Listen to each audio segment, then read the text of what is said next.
Olá, colegas, boa noite, tudo bem? Eu sou o professor Davi Barbosa e fiz uma provocação aqui na página Serviço Social Brasil sobre uma situação, uma intervenção vivenciada em uma determinada cidade aqui do estado da Bahia, em que uma menina de 15 anos, quase 16 anos, foi contratada, foi convidada para trabalhar de empregada na casa de uma família. O patrão a levou e ela trabalhou nessa casa dessa família dos seus 15 a 16 anos de idade até os seus 26 anos de idade, quando veio a óbito. Aproximadamente aos 18 anos, ela contraiu um namoro com um jovem da cidade e acabou engravidando, né? Desse relacionamento temporário, vamos assim dizer, nasceu uma menina.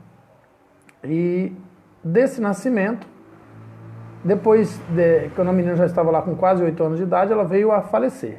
Depois do falecimento, entraram na justiça a avó materna, o avô paterno e da menina, obviamente, não da menina que morreu, da criança que estava com a família dos patrões.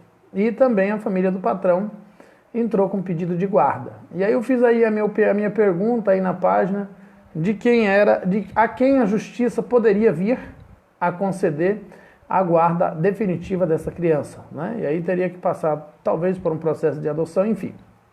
E houve muitas participações, a mais importante das participações foi aquela que disse que havia necessidade de um estudo social. Houve alguns que disseram que tinham que fazer um estudo de caso. Eu já gravei sobre estudo de caso aqui na página. Não se utiliza mais estudo de caso no serviço social.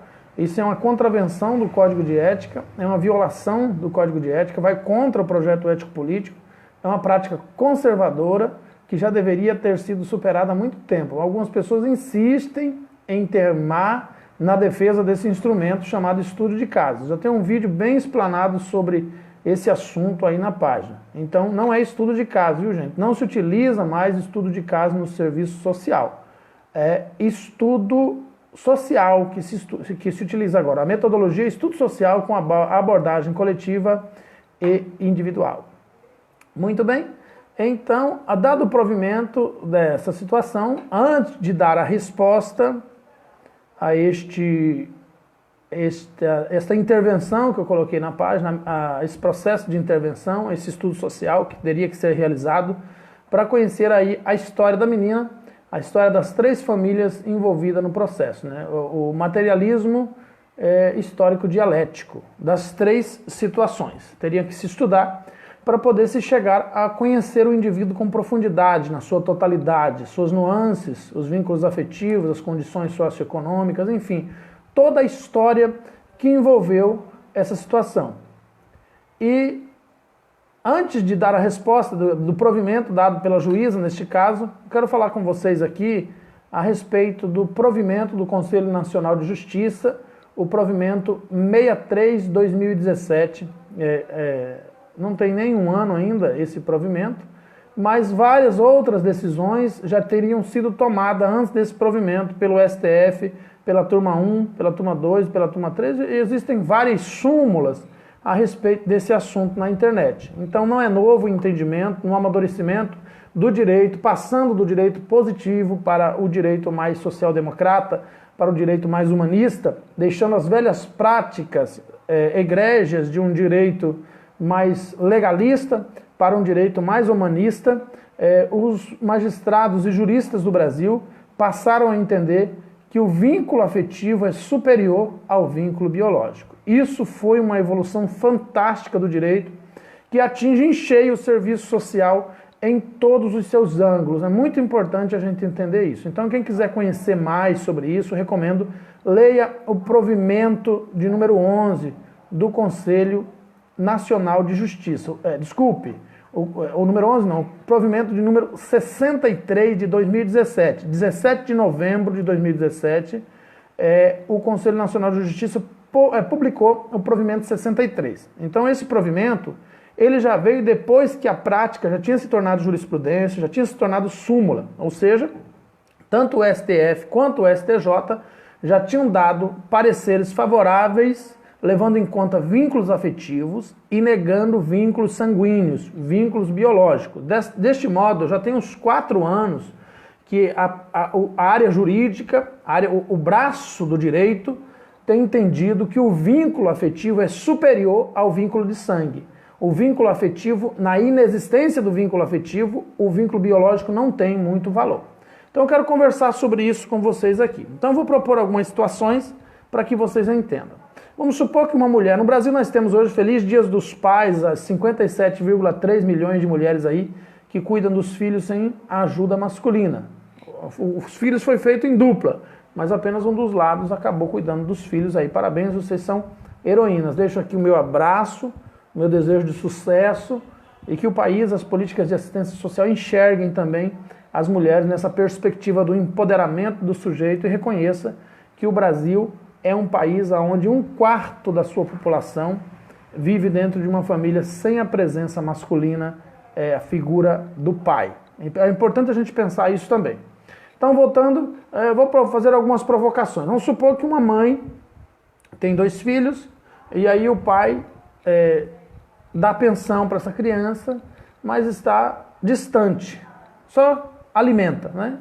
E aí uma outra pessoa, um outro homem, começa um relacionamento com essa mãe, e o tempo passa, ele desenvolve vínculos afetivos com a criança, e lá na frente ele decide registrar a criança em seu nome. Ou então incluir o seu nome no registro de filiação da criança. Ou então pedir a adoção unilateral dessa criança. Várias coisas podem acontecer aqui. Quem vai decidir isso é o juiz. Mas o entendimento geral, isso é geral, quase que absoluto, é que o juiz vai conceder, em função dos vínculos afetivos, o direito desse pai adotivo que está formando essa nossa nova família. Agora é importante pensar, a obrigação da alimentação não é interrompida em relação ao pai biológico, ele não deixa de ser pai biológico. Nasce aí um pai socioafetivo, né? Um pai afetivo, que vai ajudar a cuidar dessa criança, que já está cuidando, que já existe aí uma história de vínculo afetivo, de cuidado, de amor e de carinho, e o pai biológico ainda continua, no entendimento da justiça, responsável pelo provimento da alimentação. E aí, se vocês pesquisarem súmulas sobre esse assunto, jurisprudência sobre o assunto da paternidade socioafetiva, vocês vão descobrir que muitos pais biológicos já têm perdido na justiça a causa por falta de vínculos afetivos e outras pessoas que não são nem parentes da criança têm ganhado a causa. Então, no entendimento desse caso que eu falei para vocês, da menina que morava na casa dos patrões, a gente tem que estudar num estudo social bem superficial, sem conhecer o sujeito. Algumas perguntas já podem ser respondidas antes. Eu só lamento as pessoas que acusaram o patrão de ter feito o filho na criança. Isso é um pensamento muito conservador, de juízo de valor, que vocês deveriam evitar. Não se faz uma afirmação sem conhecer o sujeito, mas tudo bem. Então, levando em consideração que a menina, aos 15 anos, já tinha que procurar emprego, isso já leva a pensar o seguinte: onde é que estavam os responsáveis por essa menina que aos 15 anos de idade saiu à procura de emprego? A primeira coisa que tem que se pensar é essa: onde é que estava a família dela? Nesse processo de 15 anos, ela viveu na casa dos patrões por quase 11 anos. Onde é que estava a família materna, a família dela? Então, no estudo social, ia se descobrir que a família é totalmente ausente, que o fato dela ter saído procurar emprego era porque ela mal tinha o que comer em casa, que ela não tinha vínculo afetivo, que ela foi morar na casa de estranhos e trabalhar e por lá ficou. E passou a ser considerada como uma filha da família, embora ela trabalhasse por um salário que não era muito grande, mas ela vivia dentro da casa, ela desfrutava de todos os benefícios, tal qual os filhos da família desfrutavam. E a família materna desapareceu. Depois, lá com 18 anos, ela desenvolveu um relacionamento afetivo com um rapaz na rua, como uma filha desenvolve um relacionamento. Desse relacionamento surgiu a gravidez, o namoro terminou, o pai não assumiu a criança, não registrou a criança e sumiu. E depois ela veio a falecer. Nesse interim de 7 anos, a criança continuou comendo, dormindo, sendo medicada, sendo alimentada, cuidada pela família da patroa, do patrão, onde a menina trabalhava. Durante 8 anos, ela foi matriculada na creche, ela foi matriculada na educação infantil e aí a mãe morreu, né? Aí dois personagens que nunca tinham aparecido lá, ou quase nunca tinham aparecido lá, da família materna e da família paterna, de repente decidem entrar na justiça. Agora, a família do patrão já tinha vínculos afetivos de cuidado e carinho histórico de 8 anos, do nascimento até aquela data. A menina sequer sabia direito quem eram seus avós, quer seja da parte materna, quer seja da parte paterna, mesmo ambos morando na mesma cidade. Morando num bairro vizinho. O que é que a juíza decidiu? Deu a guarda definitiva da criança à família dos patrões e ainda a adoção definitiva e colocou o sobrenome junto com o sobrenome da mãe. Deste modo, a criança ficou com 2 mães e um pai no registro, ou seja, uma mãe biológica e uma mãe afetiva e um pai afetivo. E eu quero falar com vocês que eu sou totalmente favorável à paternidade socioafetiva. E nós precisamos evoluir. Nós temos que evoluir. Isla Alvim está perguntando, a pergunta será tratada como filha ou como empregada? Pois há uma prática antiga nessa direção. Isso é uma questão, realmente, a Isla faz um apontamento muito seguro. É importante a gente pensar isso, Isla, mas a pessoa que foi fazer o estudo social é que tem que levar isso em consideração. Tem que ver como é. Né? O que é que acontece? Se a empregada dorme numa casinha lá nos fundos, ou se ela tem um quarto em igualdade de condições com os filhos. Né? Se a criança tem um quarto separado lá nos fundos para ser tratado como patrão, ou se ela tem vínculos afetivos iguais, estuda na mesma escola, ou seja, o casal tem filhos que estudam na escola pública, aí a menina estuda numa escola particular. Aí já existe uma diferenciação, aí já não é filho. Mas se os dois estão na escola pública, os dois desfrutam do mesmo privilégio dentro de casa, os dois lavam louça, os dois ajudam na arrumação da casa, ou os 3 ou os 4, todo mundo participa, deve-se pensar isso. Né? Deve-se levar em consideração também esse tipo de pensamento. É muito boa observação da Isla nesse sentido aí. Então nós que desenvolvemos o procedimento do estudo social, temos que atentar para todos esses fatos na elaboração do laudo e na emissão do parecer. Porque foi com base no laudo de uma assistente social, inclusive que foi minha aluna no curso de período judicial, que se tornou a decisão. As condições afetivas e sociais. Muito bem pontuado. Adorei sua contribuição, Isla. Como sempre, né? Então, aí a gente tem que observar sempre, eu estou extremamente favorável à paternidade socioafetiva porque ela resolve várias questões das relações sociais. Aí a gente passa a entender que aquele sujeito, se é meu sangue, tem que ser minha, não importa o que aconteça, nem que seja abandonado, negligenciado, não existe mais isso. Na paternidade socioafetiva, pai não é quem faz, não é quem fecunda, não é quem fertiliza o óvulo, quem balança as cadeiras, quem mexe as nádegas, né?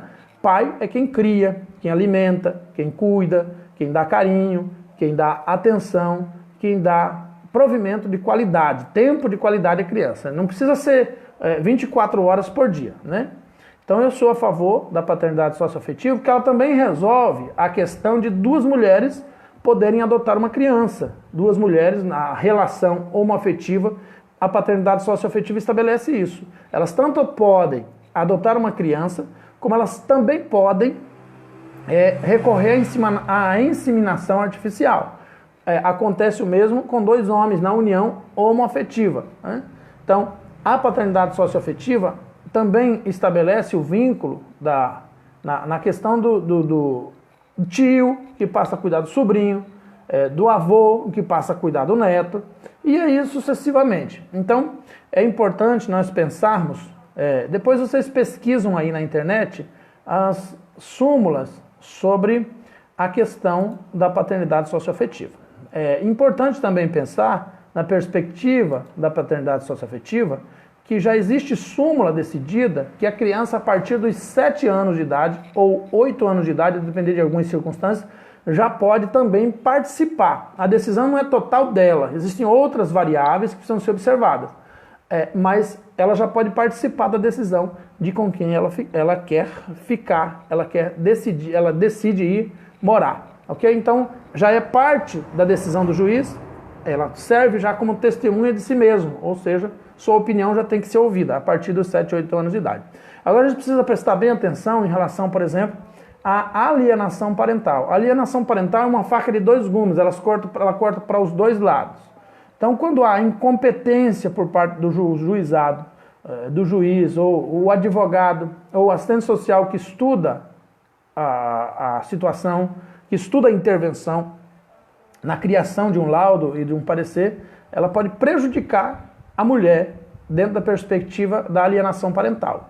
E também o alienador, dentro da perspectiva da alienação parental, costuma induzir, iludir a criança com falsas promessas para que a criança faça a escolha de viver com ele ou de abandonar a convivência que está. Temos aqui na internet várias mães reclamando que o filho, está, já com 5, 6 anos de idade, está dizendo: quando eu completar 8 anos de idade, eu vou morar com meu pai.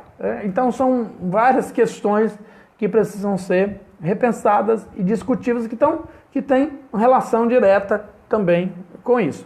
Então, o profissional que vai estudar esse ser social, esse sujeito social, precisa ir na profundidade. Não pode ficar no senso comum, analisando superficialmente a situação. Eu fiz uma pergunta aqui mais cedo, né? O assistente, preste bem atenção nessa pergunta, né?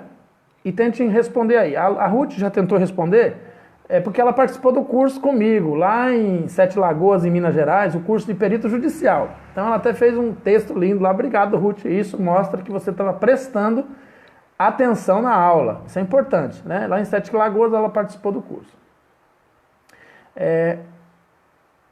Então vamos pensar o seguinte: na realização do estudo social, o assistente social vai fazer a visita domiciliar, ele tem que ser imparcial na realização do estudo social? Enquanto você vai pensando isso, vão respondendo aí nos comentários. Ele tem que ser imparcial? Aí eu vou fazer mais uma pergunta, você também vai responder. Talvez eu não tenha tempo aqui para fundamentar todas as respostas. Estão tudo relacionado, porque para conceder uma paternidade socioafetiva, há necessidade do trabalho do perito, que vai desenvolver um laudo por meio do estudo social e emitir um parecer dando uma sugestão. Então você tem que pensar. O assistente social vai ouvir a mãe, o pai, a criança, vai ouvir um tio, às vezes o avô, a avó, a sogra, o sogro, às vezes até um vizinho, quando é pertinente ao caso. Ele tem que ser imparcial na realização do estudo social? Por favor. Por favor. Hoje a Ruth está em outro perfil, Ruth? Por favor, comentem aí. Então, continuando aqui nessa discussão, na realização do estudo social, na visita domiciliar. O assistente social vai visitar uma família em busca de informações do deciframento da realidade. Ele vai decifrar a realidade, né? Ele vai estudar a realidade, conhecer com profundidade. Ele deve ir em busca da verdade? São duas perguntas. A primeira, eu perguntei se ele deve ser imparcial. Na segunda, estou perguntando se ele deve ir em busca da verdade. Por favor, comentem. Nós temos 40 pessoas participando aí da live. 41 agora. Então, por favor, comentem. 42. Por favor, comentem aí. Enquanto vocês vão pensando, eu vou discutindo aqui com vocês. Então, vamos lá. Requisitos ao reconhecimento extrajudicial da filiação socioafetiva contidas aí no provimento 63, de 17 de novembro de 2017. Requerimento firmado pelo ascendente socioafetivo nos termos do anexo 6, testamento ou codicílio, artigo 11, parágrafo 1 e 8 do provimento 63 de 2017 do CNJ. Então, inciso 2º, documento de identificação com foto do requerente, original e cópia, simples ou autenticada, artigo 11 do provimento 63 de 2017 e tal. Inciso 3º, certidão de nascimento atualizada do filho, original e cópia simples ou autenticada. Inciso 4º, anuência pessoalmente do filho maior de 18 anos de idade, artigo 11. Inciso 6º, não poderão ter a filiação socioafetiva reconhecida os irmãos entre si, nem os ascendentes. Inciso 7º, entre o requerente e o filho deve haver uma diferença de pelo menos 16 anos de idade. Inciso 8º, comprovação da posse do estado de filho. Do artigo 12 do provimento, prevê que, suspeitando de fraude, falsidade, má-fé, vício de vontade, simulação ou dúvida sobre a configuração do estado de posse de filho, o registrador fundamentará a recusa, não praticará o ato e encaminhará o pedido ao juiz competente nos termos da legislação legal. Deixa eu ler do começo aqui, tá bom? Em 17 de novembro de 2017, o Conselho Nacional de Justiça publicou o provimento 63, através do qual, dentre outros temas, disciplinou o procedimento de reconhecimento de filiação socioafetiva perante os ofícios de registro civil das pessoas naturais. Então, isso aqui já é para ir com essa documentação já para registrar no fórum, né? Já tem essa liberdade. Apesar de alguns estados já estarem realizando o reconhecimento extrajudicial da paternidade socioafetiva, mediante a edição de normativas próprias, o provimento 63 do CNJ vem para consolidar a possibilidade de que o reconhecimento da filiação socioafetiva seja efetivado nos cartórios de registro civil de qualquer unidade federativa, uniformizando o seu procedimento. Maria Alice Delay, não há imparcialidade no serviço social. O assistente social, ao adentrar a realidade do sujeito social, ao ir à realização da diligência, da visita domiciliar, aplicação da metodologia do estudo social e da abordagem social coletiva individual, ele não é imparcial, ele não deve ser imparcial. Inclusive, temos vários casos que já renderam a cassação do registro profissional pelo Cefes em função disso, e disciplinamentos, multas e outros provimentos. O assistente social precisa conhecer a sua profissão. Não é um trabalho de imparcialidade. O assistente social não deve fazer o trabalho com imparcialidade. Nem no CRAS, nem no CREAS, nem no CAPES, em nenhum campo socioocupacional. Isso é questão de concurso público, é questão de literatura, questão consagrada no Código de Ética, no Projeto Ético-Político e nas literaturas mais sérias do serviço social. Não há imparcialidade no serviço social, ok? Voltando aqui para o provimento 63, todavia, quando da publicação de novas regras jurídicas, é natural que surjam questionamentos e críticas que servem para afirmar interpretações, bem como aperfeiçoar a nova ordem normativa, de maneira que, neste breve estudo, teremos algumas ponderações acerca do referido provimento que consideramos importantes na discussão sobre o reconhecimento extrajudicial da filiação socioafetiva.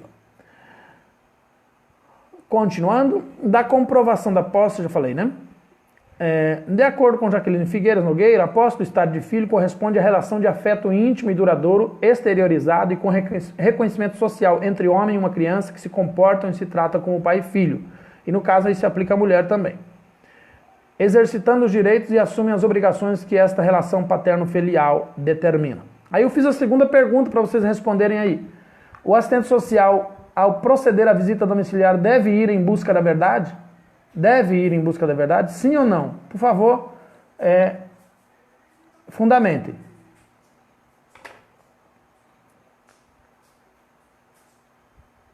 Vamos lá.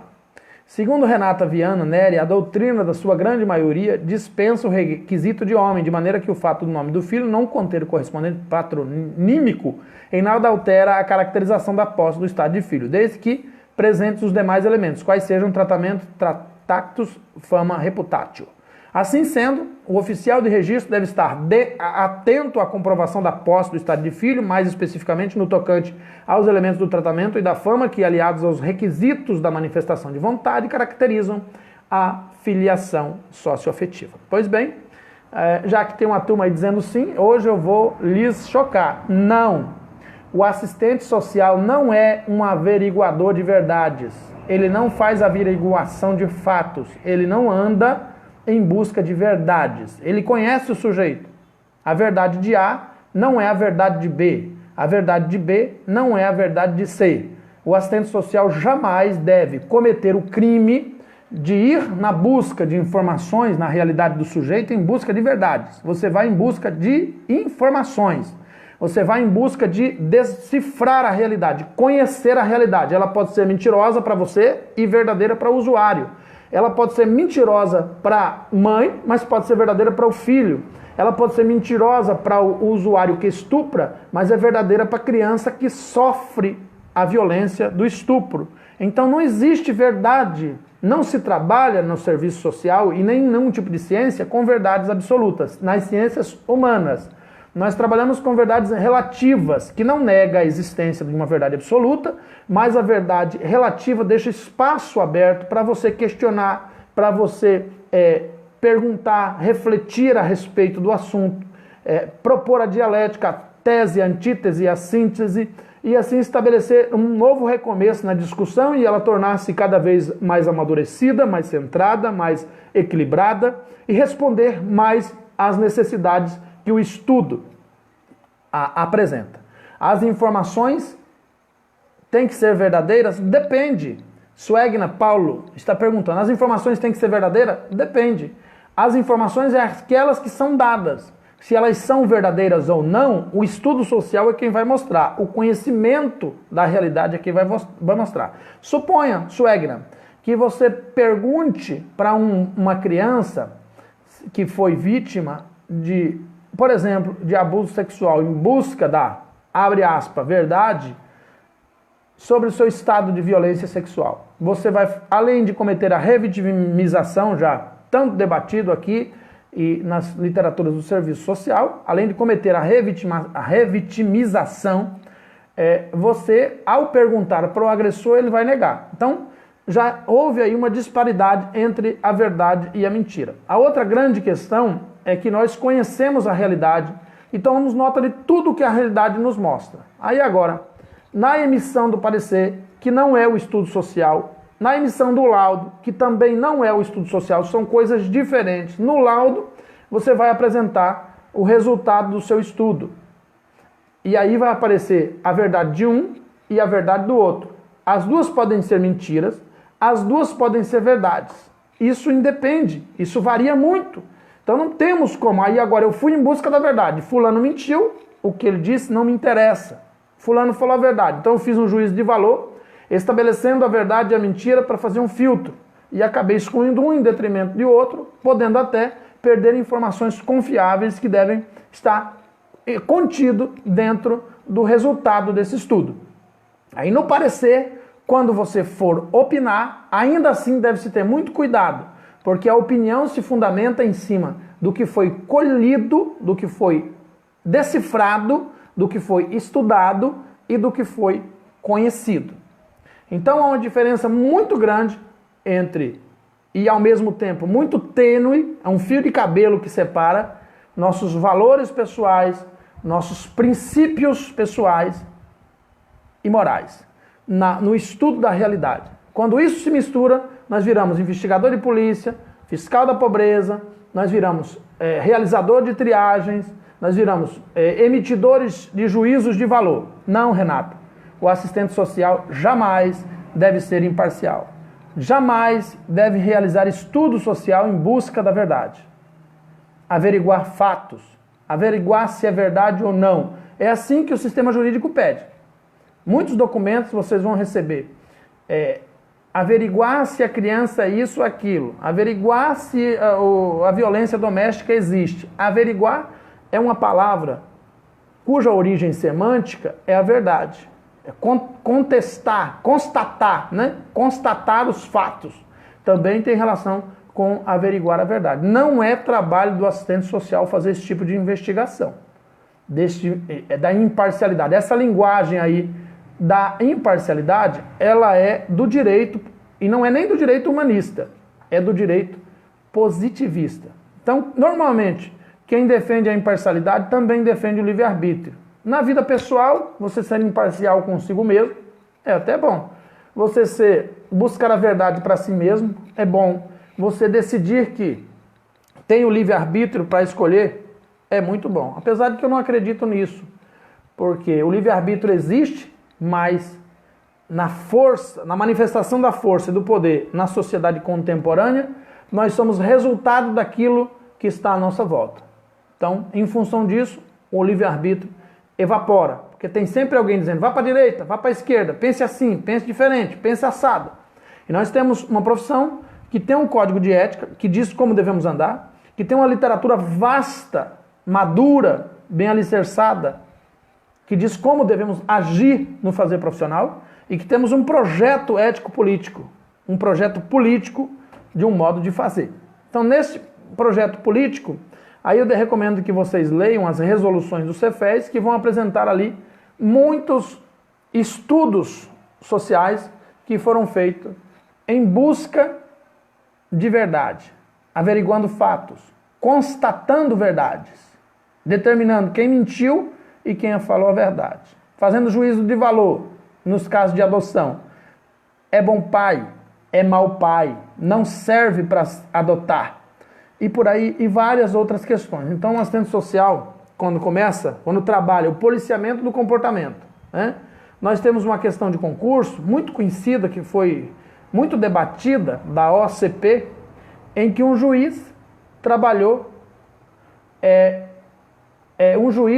recomendou a nomeação de um novo perito e cancelou a perícia realizada por um assistente social, em função do que o assistente social disse que o jovem que tinha pedido habilitação para adoção era homossexual e os valores morais dele não permitiam que ele desse a sugestão em favor.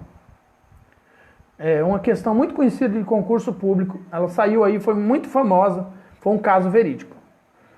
Então, voltando a pensar na questão da parcialidade, da imparcialidade, é isso, né? Eu acho que ficou bem claro aí para vocês. Assistente social não é investigador de polícia, já venho falando isso tem uns 3 anos, né? Não é imparcial, assistente social é parcial. Nós temos um lado, nosso lado é o lado do usuário, não é o lado da justiça, não é o lado do Estado, nem da saúde, não é o lado da assistência social, não é o lado do INSS. Infelizmente, 90% dos assistentes sociais que estão no INSS estão fazendo um trabalho péssimo. Deixo aqui a minha denúncia e a minha reclamação, tendo em vista o grande número de pessoas que estão tendo os seus benefícios de prestação continuada negados. E quando a justiça nomeia um perito do lado de cá para fazer a revisão do BPC ou a revisão do processo, uma nova tentativa, aí vem 50, 60 perguntas maquiavélicas, capciosas, maldosas, de assistentes sociais que estão dentro do INSS, mas na tentativa de continuar negando o direito do usuário. Então esses são imparciais.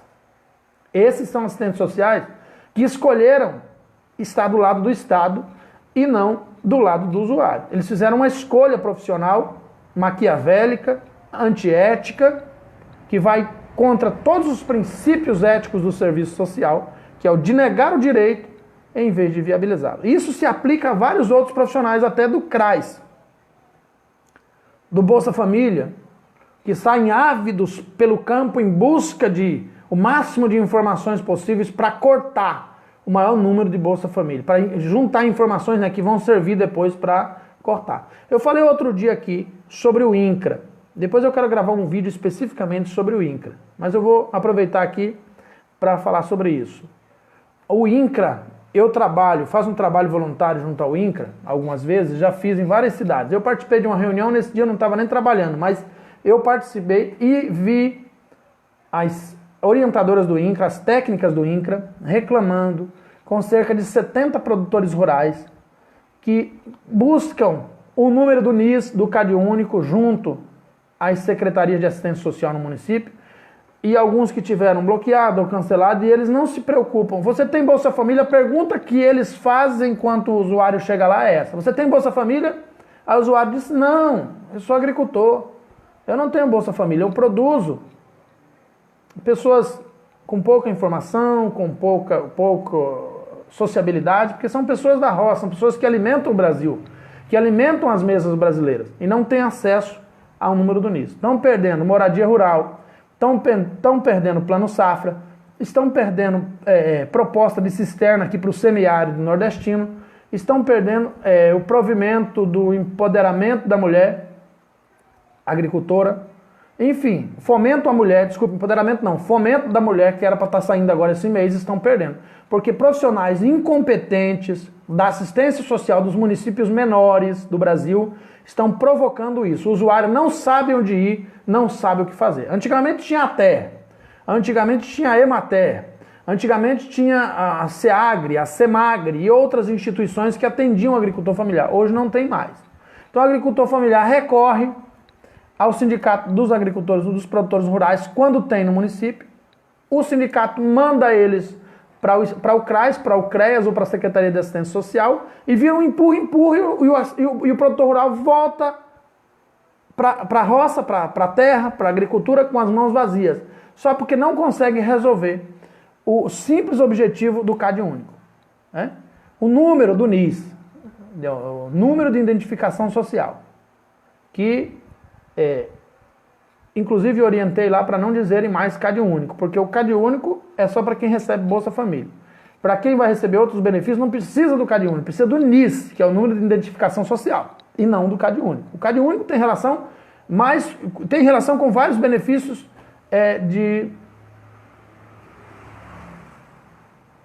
É verdade, Maria Alves. Independente do Bolsa Família, é direito do usuário estar no NIS, né? Segundo informações que eu levantei, e não no CAD único.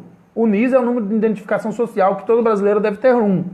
Já o CAD único é um outro problema aí que precisa ser resolvido, entendido. Como é que existe esse... Por que está acontecendo esse cruzamento? Que a pessoa, ao ter o Bolsa Família suspenso, cancelado, ou enfim, o número do CAD único acaba sumindo. Como é que funciona isso? É claro que o NIS, número de identificação social, todas as pessoas têm. Mas onde se encontra isso? Por que o CRAS, o CREAS, a Secretaria de Assistência Social não se preocupam em atender os agricultores? Cadê a equipe volante do CRAS? Cadê o CRAS rural? Né? Tantas perguntas que a gente poderia fazer aqui. E quantas famílias? Isso não é uma coisa simples. De acordo com o INCRA, aqui do estado da Bahia, é uma situação recorrente. As técnicas nos disseram, olha, a gente trabalha em mais de 200, só esse grupo aqui, quando se separa e se junta com outros grupos, trabalha em mais de 200 municípios da Bahia. E este problema nos municípios grandes, nem tanto, mas nos municípios menores é recorrente. É em todos os municípios. Em todos. Então, quando eu fiz a reclamação a respeito disso, nos grupos do WhatsApp, algumas pessoas se sentiram ofendidas. Então, o NIS é um número de identificação social que todos os brasileiros têm, independente de Bolsa Família ou não. Ele já resolve toda a situação relacionada a programas e benefícios sociais. É claro que, em alguns casos, eles exigem especificamente o CAD único. A minha pergunta é a seguinte: por que é que, em alguns casos, não são em todos, mas em alguns, quase a maioria, quando existe o cancelamento do Bolsa Família, por que é que o CAD único desaparece, o número do CAD único desaparece? Outra questão. Quando uma pessoa está vinculada, e esse é um outro grande problema, NIS e CAD único é a mesma coisa, é isso? Éden Luiz Laranjeira, Ladeia. NIS e CAD único é a mesma coisa. Pois é. Então, se NIS e CAD único é a mesma coisa, e é uma afirmação que você está fazendo, mas que eu já questionei também, já disse que era, mas fui questionado e me disseram que não era, são coisas diferentes, existe muita confusão nisso aí. Então, eu quero entender como é que funciona isso. Já estudei, fui inclusive no MDS, li muitos artigos e isso não ficou claro para mim. Por quê? Porque o CAD único, veja bem, no que eu consegui entender, o CAD único é um cartão que abrange um grupo familiar, certo? Então tem o CAD único, aí tem o pai, a mãe e os filhos que tem um CAD único da família. E o NIS é um número pessoal, então o NIS não é o CAD único. O CAD único é o total e o NIS é pessoal. Hoje em que os relacionamentos são tão pobres afetivamente, que nessa semana, principalmente em algumas regiões mais, quanto maior é como é que se diz? Quanto maior é a situação de vulnerabilidade e risco social, mais os relacionamentos são momentâneos, passageiros. Então, hoje o sujeito está no CAD único de uma família, amanhã ele está no CAD único de outra família. Aí houve inclusive casos assim lá, em que a técnica do INCRA pediu o CAD único e os dois casais que estavam lá, cada um tinha um CAD único diferente, de família diferente. Infelizmente a pessoa não conseguiu ter o benefício por causa disso, porque eram dois CAD únicos diferentes, ou seja, dois grupos familiares diferentes. Então, teriam que procurar a Secretaria de Assistência Social para fazer o desvinculamento do CAD único, para poder juntar dois NIS novamente e fazer um novo CAD único. Então são questões que eu sempre fico me perguntando aqui na página. Por que existe essa burocracia nos municípios? Gente, hoje não existe um grupo de sujeitos sociais mais abandonado do que o grupo rural, as pessoas do campo. Isso é um crime humanitário muito grande, porque nós, assistentes sociais, precisamos refletir a respeito disso. O Brasil não passa um dia sem se alimentar de produtos oriundos desse grupo de pessoas. Que existem muitos programas para eles, mas que eles estão desassistidos da política de assistência social, não em função de não existir programas, de não existir projetos, mas de não existir uma equipe técnica que cuide deles. Uma equipe técnica que se preocupe em prover esse atendimento. Então, nesse momento, eu tenho 45 pessoas me assistindo e eu sei que muitas outras vão me assistir. Eu deixo aqui um pedido e vou gravar mais vídeos a respeito disso. Deixo aqui uma solicitação. Veja como anda essa parte aí no seu município. De repente está pedindo um projeto social para criar uma instituição de assistência social para o homem do campo. Especificamente para isso, uma extensão, ou então pelo menos um departamento lá na Secretaria de Assistência Social para atender o homem do campo. Não tem. Os municípios menores do Brasil todo, mais de 5 mil municípios desassistidos, os produtores rurais, a agricultura familiar está desassistida, está abandonada, está sem assistência social, está sem cobertura. Só se pensa em Bolsa Família.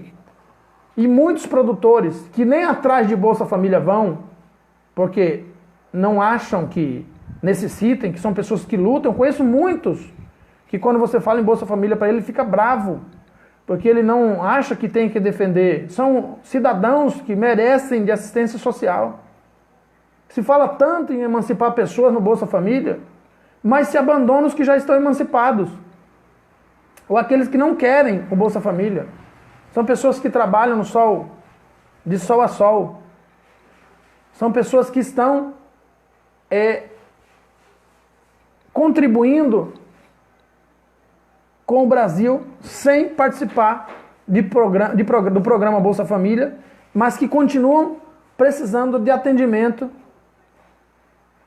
de assistência social, de orientação, de cobertura da rede socioassistencial, estão abandonadas. Então eu falei sobre isso, vou continuar falando sobre isso, depois eu vou criar um estudo bem aprofundado sobre esse tema, porque esses sujeitos sociais não estão referenciados, não existe estudo social sobre eles, não existe cobertura de direito legal. Existe quem faz esse trabalho e faz de uma maneira, inclusive, bem pobre, mas é o único que faz, é o INCRA. Agora o INCRA são as sedes do INCRA na capital. Então uma vez por ano, uma ou duas, no máximo duas, alguns técnicos do INCRA vão visitar essas famílias. E acaba que essa família fica desassistida.